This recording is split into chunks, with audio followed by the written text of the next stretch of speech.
Hi, welcome to Your Town. This is a show that features a lot of great organizations in the community to let you know what's going on here and to celebrate the difference that Wheeling is making as a city throughout the state. And there's so much to do in the community. I'm really excited to be joined today by John Devlin, who's the music director of the Wheeling Symphony Orchestra. Thanks for joining me. Thank you so much for having me. I'm so glad you're here. I haven't had a chance to compliment you in the way that you deserve probably, but I really think that you have added such a spark to the Wheeling Symphony since you've come here.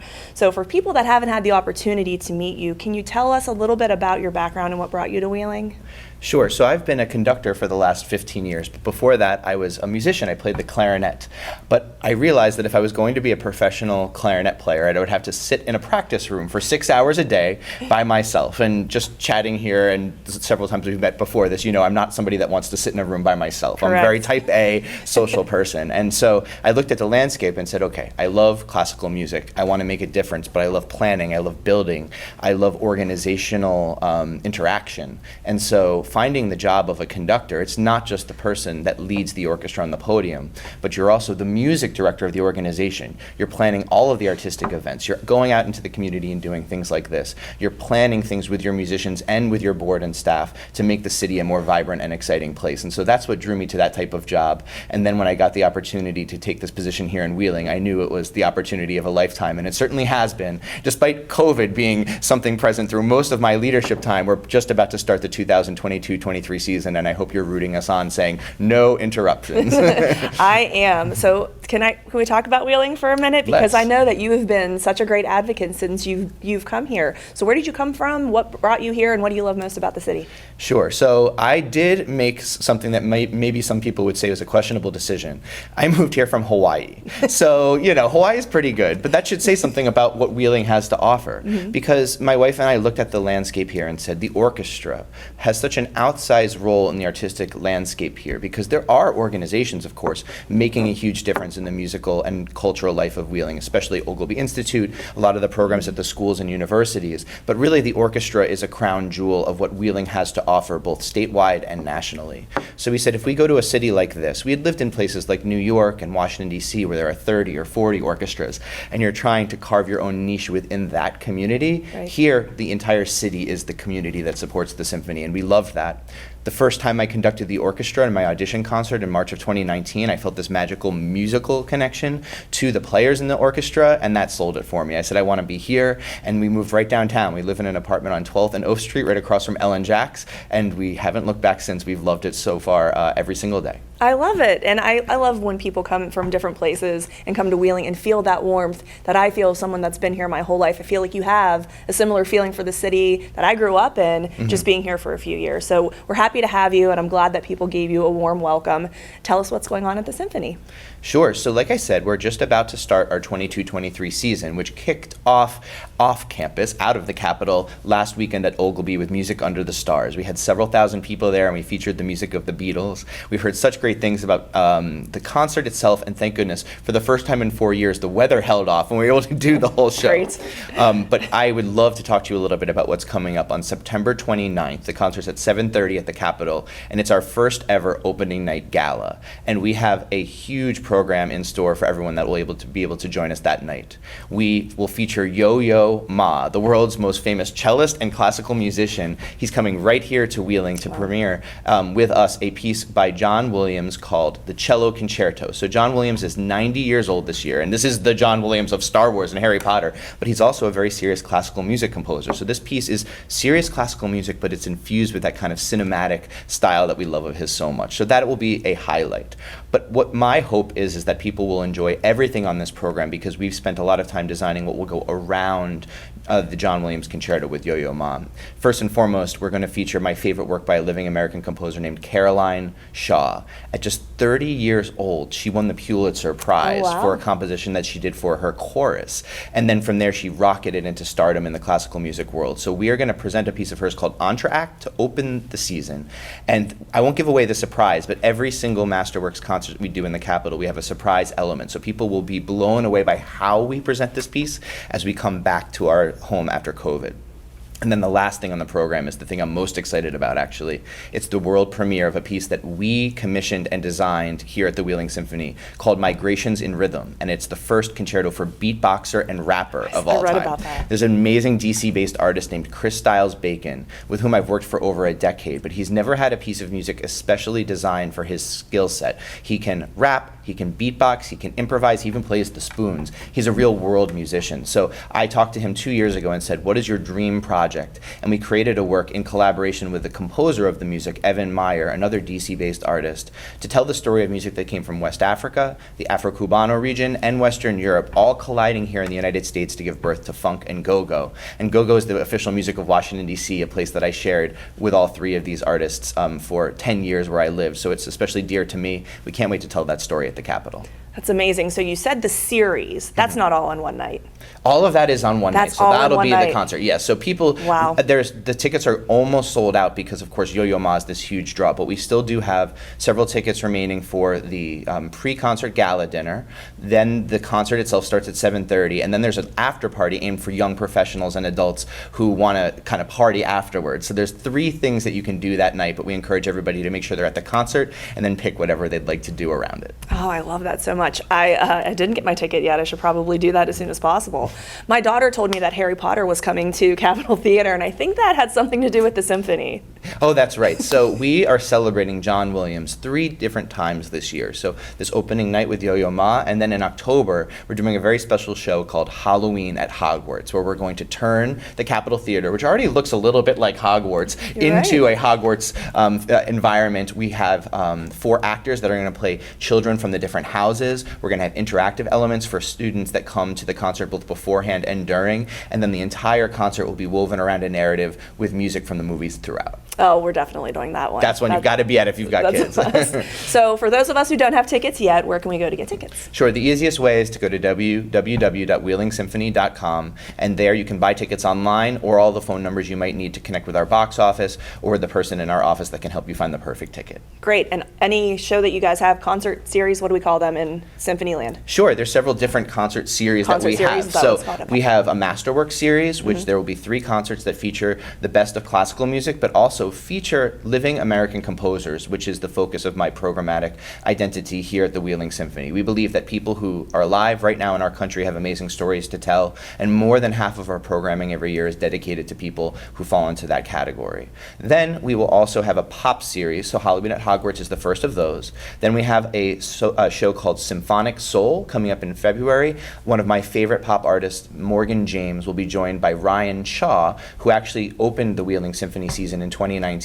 Those two have put together an amazing show. I actually conducted it last year with the Virginia Symphony. It's incredible, and we're going to have a lot of fun doing that. And then the final concert is another John Williams tribute, which will be Jurassic Park live in concert. So we will play the film on a huge screen in HD above the orchestra, and we will play every note live that you hear in the soundtrack, along with the movie, which will be having all the dialogue and sound effects. So combined, you'll have a 360-degree experience of a movie in a way like you've never seen before. And how smart to bring in those type of things where you're bringing families and children in so they're exposed to the arts in a way that they may not have been otherwise if there wasn't that niche to bring them in. Right. People about our age remember Jurassic Park when it first came out with Jeff Goldblum, right? Yes. And that Wayne Newton and these people. And then there's been this resurgence with the new series starring Chris Pratt. So there's multiple generations of people that feel connected to the story. Right. Dinosaurs have this incredible attraction to us, and then the music of John Williams on top of it. It's pretty unbelievable. So this is the first time we've done something like this. We're hoping people will come out, support it, and show us that this is something they want in Wheeling, so that every year we can do a similar thing where we have a movie live with the soundtrack in the Capitol. I love it. And if there's a way that you reach out to people who haven't previously been to the symphony in the past, what do you tell them? If they don't feel that they're well versed in classical type of music, obviously you're experimenting and bringing different types that can be attractive to folks to bring them out. But how do you talk to people who they don't feel like that's their scene at all and get them a seat in the theater? Sure. Well, I am a realistic and I think hopefully relatable person. Most times people say, you're a conductor, because they imagine Fair. somebody either with really long white hair or no hair at all that's like 80 years old. And what I say to people is, look, classical music isn't even my favorite type of music. I grew up loving ska punk and rap and rock and roll from the 90s, and my favorite bands are like Linkin Park and System of a Down. So I say to people, look, My job is to design concerts that I think you will like, that I myself would want to go to. So we have these pop series shows that you hear like are starting to creep further and further towards present day, like music from the 90s and the 2000s, Harry Potter, Jurassic Park, rather than only the oldies. And then the classical concerts, I'm figuring out music that I think is vibrant and alive with messages that relate to who we are today. Have you ever heard of a rap and beatbox concerto before? No, but I am really excited No, about because that. there isn't one, and Right. we're creating that here. And so you talked about Wheeling's role not only in our community but in our state, but nationally we're getting a lot of attention. The heads of orchestras all across the country and some of the biggest, finest institutions in our field are coming to see what's happening here in Wheeling. We're making a national imprint. It really matters, and I think that people deserve to come and have a seat in the Capitol. Tickets start at $11. We're trying to make a price point that creates no barrier financially for anyone to be there. All students are free. These are the types of things we're doing to make sure that people can be there and check us out if you haven't in a while, because what's happening in the Capitol is not a traditional classical music experience. It's vibrant, it's new, it's relatable to today, and I live in the community and I'm hearing the feedback from people. I want to make concerts that they will love. As somebody that's energized by other people's energy, I am right about here right now with talking about the symphony. Thank you so much for coming out up to West Liberty here at the Highlands and telling folks about what the symphony has to offer, because I think if anyone's tuned in right now, you are blown away at what's available in this area and how it can not only be a gem of Wheeling, but bring us national attention. So thank you for doing that, and thank you for your spark in the city. You bet, and we are thankful to you for spreading the word. And the thing that I would say to everybody who's watching at home is that please subscribe to the symphony. Of course, we always welcome donations, but subscriptions give us a marker that people like what we're doing and are investing in our product. We want the Capitol to be as full as possible. There's 2,400 seats. It's a Right. huge place. We want to see no empty seats, especially for opening night, September 29th, with Yo-Yo Ma. Thank you so much, John. Thank you. We will be right back. As the oldest institution of higher education in the state of West Virginia, we appreciate the impact we have on our community and beyond. From the students we serve, to the faculty and staff we employ, to the tens of thousands of graduates we've sent beyond the hilltop. You can find a part of West Liberty University anywhere you go. We strive to strengthen our community because that's who we are. We are the future. We are West Liberty University.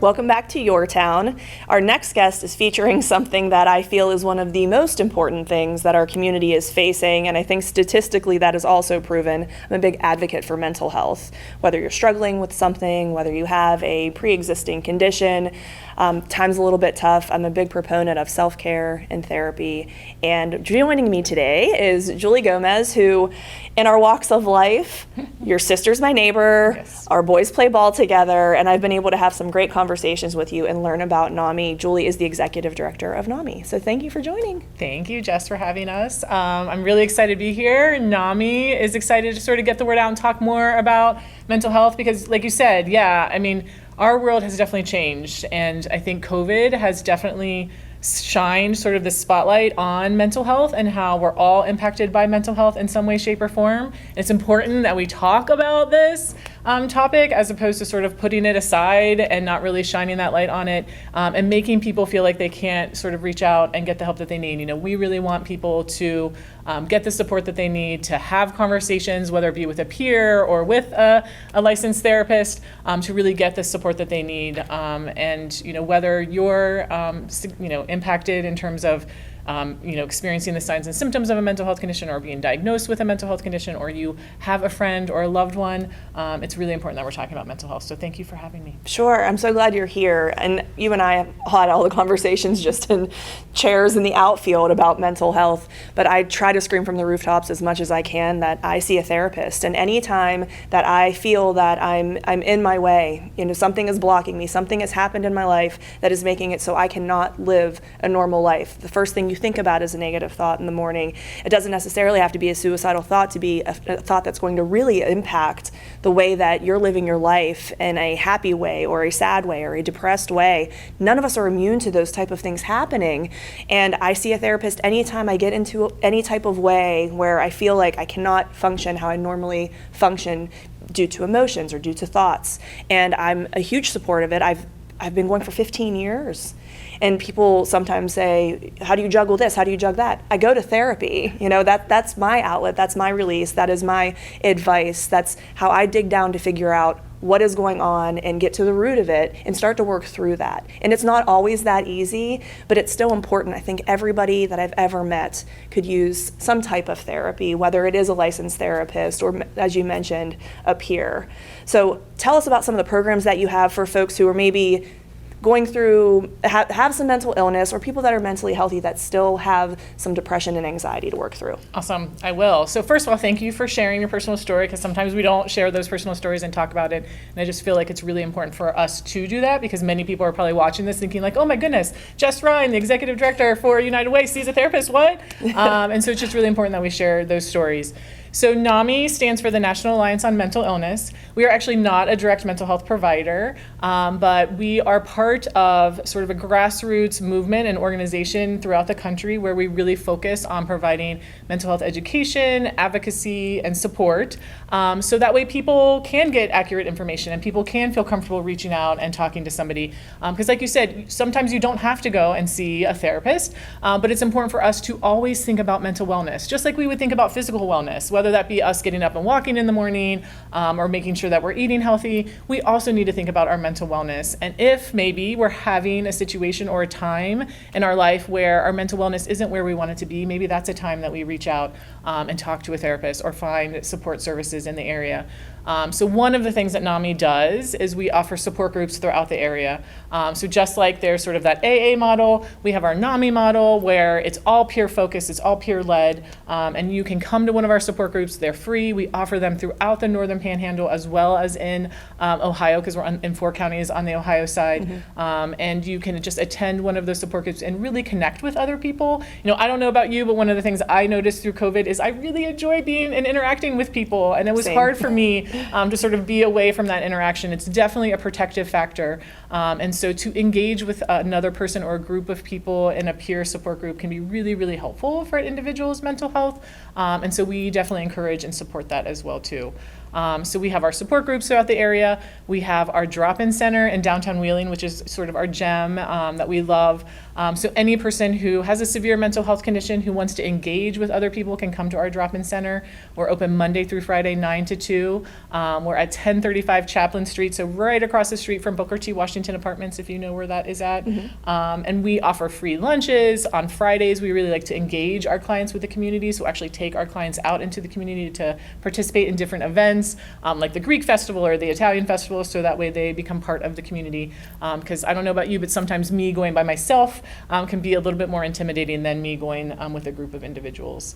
And then we also do a lot of education activities whenever we can get out in the community or do something like this to talk about mental health. I think that just, again, sort of reduces the stigma a little bit around mental health. So we are in as many colleges and high schools and middle schools as we possibly can, really talking about mental health. We do a lot of community engagement and education. Actually, we partner with West Liberty every year and offer a Shedding Light on Mental Health conference that's actually coming up on Thursday, October 6th. It is virtual. We like to have it virtual because we try to reach as many people as we possibly can. But it's from 9 to 4. You can go to our website, which is NAMI Wheeling, so NAMI Wheeling.org, to get information about the conference, to register for the conference. I would like to encourage anybody from West Liberty to participate and to attend the conference as well too, whether you're a faculty or staff or student. We would waive the registration fee for anybody that goes to West Liberty to attend, since it is a partnership that we offer with West Liberty. Actually, Dr. Akasi, who is a professor on campus at West Liberty, is going to be presenting at that conference and really talking about sort of diversity, equity, and inclusion and the impacts in terms of mental health and how those are all sort of related. And we have some other really awesome and wonderful presenters as well too. So we try to engage the community as much as we can in terms of providing education in any way, shape, or form that we can. And the groups, so you said you're not a direct health or mental health but look at all of the programs that you have that directly help mental health. So Right. you're not a therapist type of situation, but coming out and experiencing something with a group of people, knowing that you're not alone in itself is therapeutic. Right. Just knowing that there are other people that are also struggling, either if it's mental illness or just, again, rough life. Right. You know, some of the support groups you have are for people who have family members that passed. Is that right? Absolutely, yeah. So we also have a family support group. So if you are a family member or a loved one of an individual who has a severe mental health condition, or maybe had a severe mental health condition and has passed, we like to support family members because we know, again, mental health impacts all of us, right? It doesn't just impact one individual. And so oftentimes, you know, if you have a loved one who is living with a mental health condition, you're supporting them as well too. And you need to practice self-care, Right. so that way you can be there to support that individual. So our family support group is a really good support system to sort of tap into. We also have a family education program called Family to Family, where you can come and attend 8 classes and really just learn a lot of information around different mental health conditions, self-care, how to take care of yourself, advocacy, how to advocate for your loved one. So we really try to engage and support family members as much as we can as well too.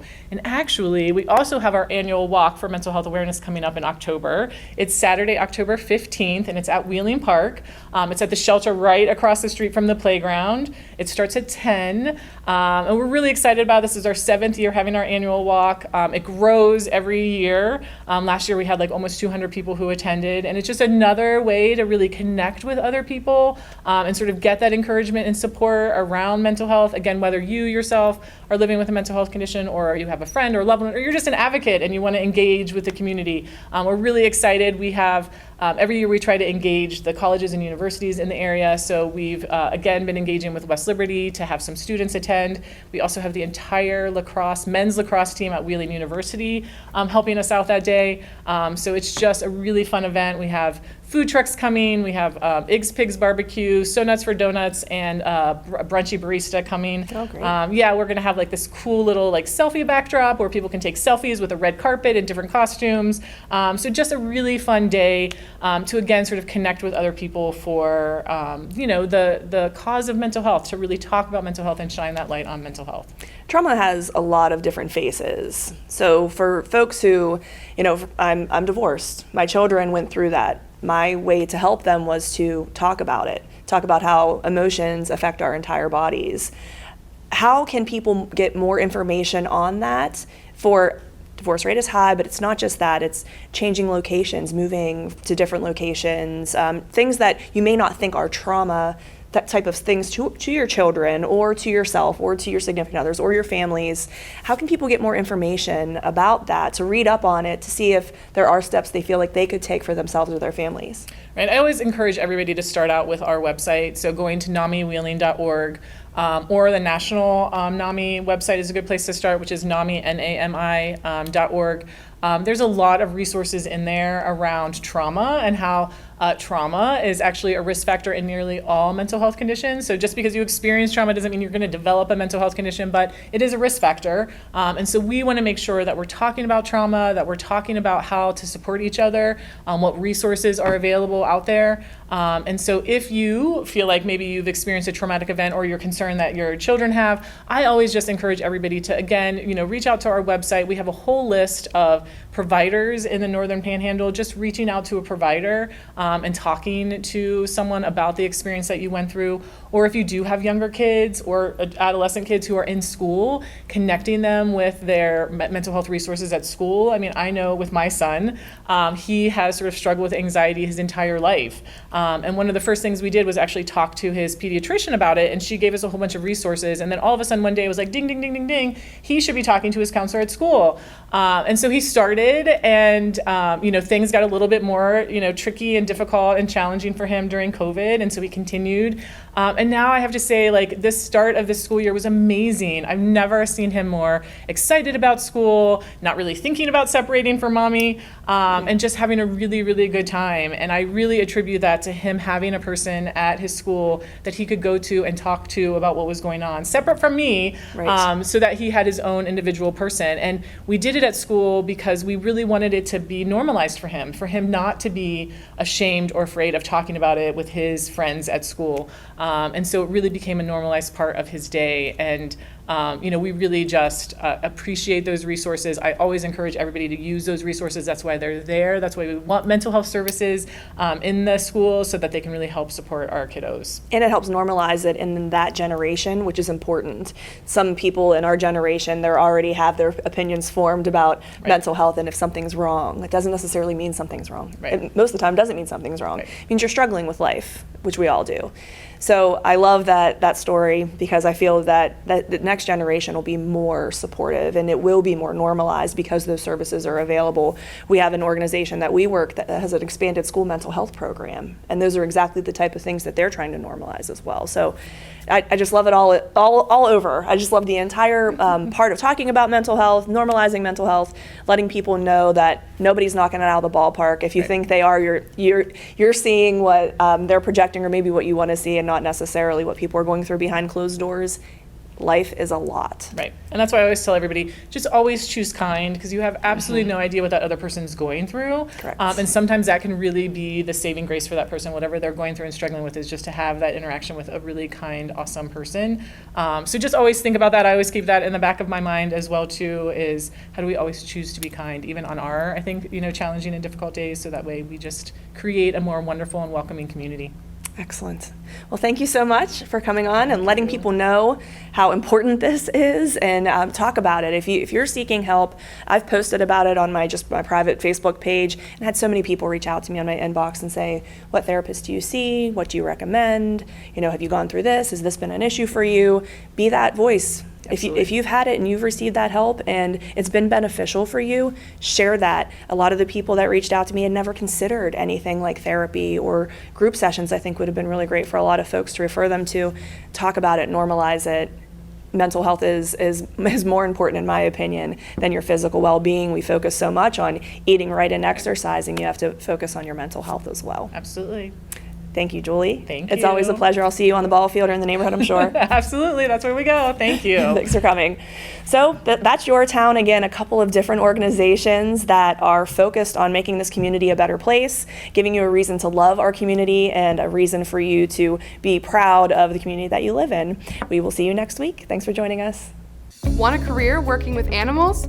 Check out the Zoo Science and Applied Conservation program at West Liberty University. With over 300 animals on campus, dedicated lab spaces, fieldwork and internships, and a partnership with the AZA-accredited Oglebay Good Zoo, you'll get hands-on experience with reptiles, amphibians, and mammals. Our unique program has everything you need to start an exciting career as a zookeeper, researcher, or conservation scientist. Find out more at westliberty.edu/zoosci.